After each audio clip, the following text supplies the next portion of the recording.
Shalom, untuk mendengarkan firman Tuhan, marilah kita bersatu di dalam doa. Kasih karunia dan damai sejahtera dari Allah Bapa kita dan dari anaknya Tuhan Yesus Kristus kiranya menyertaimu sekalian. Amin. Ayat harian untuk kita pada hari Rabu, 30 Oktober 2024. Tertulis di dalam kitab Yesaya pasal 57 ayat 11.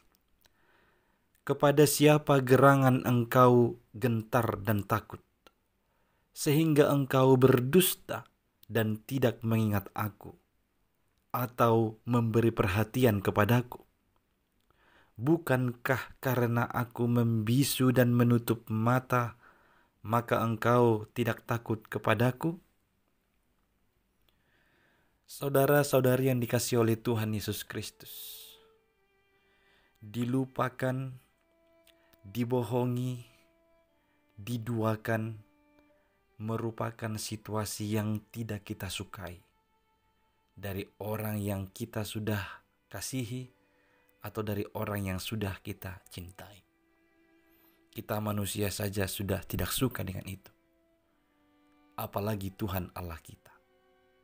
Dia sangat-sangat tidak suka dengan sikap yang demikian.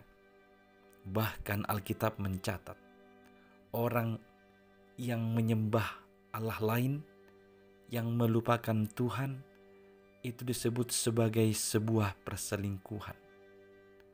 Mereka berselingkuh dari Tuhan Allah. Itulah yang sedang dijalani oleh umat Tuhan.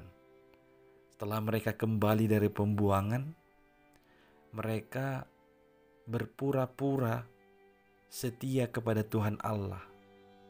Padahal mereka menyembah Baal, menyembah dewa-dewa. Salah satunya adalah dewa Molok pada saat itu.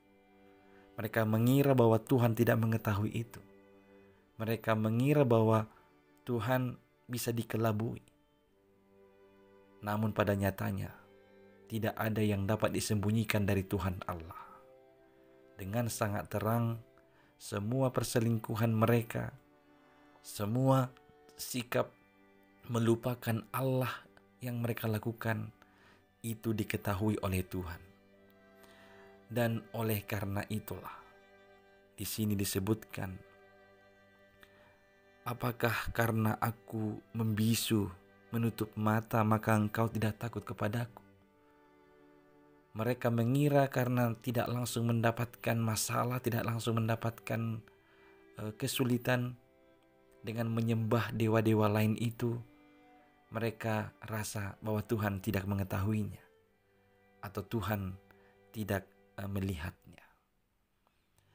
Padahal sesungguhnya Tuhan mengetahui semuanya.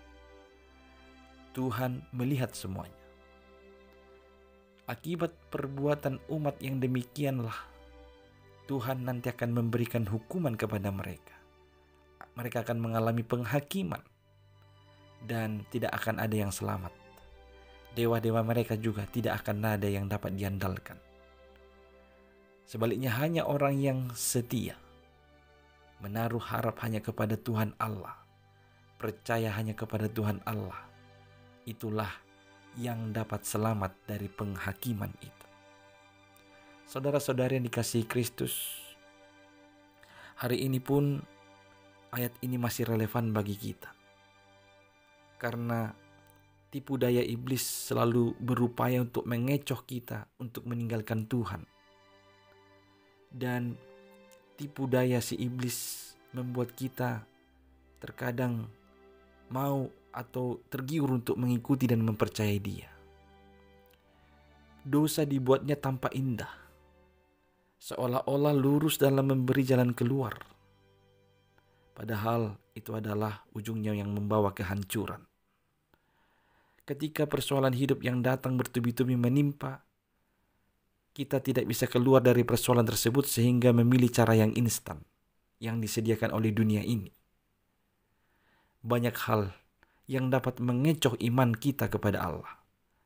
Tetapi melalui nas ini kita diajarkan untuk tetap setia.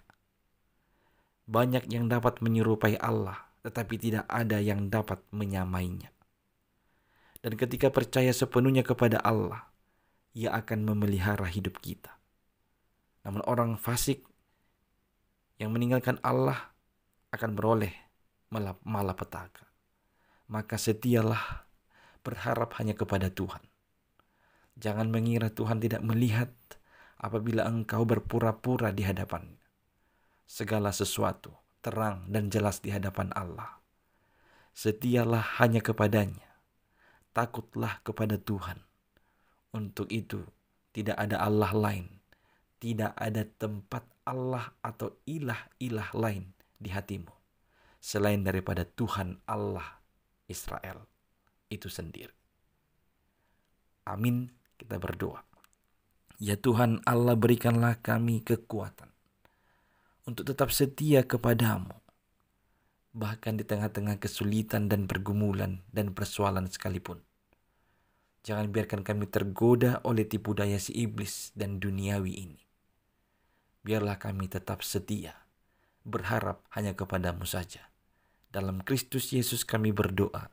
Amin.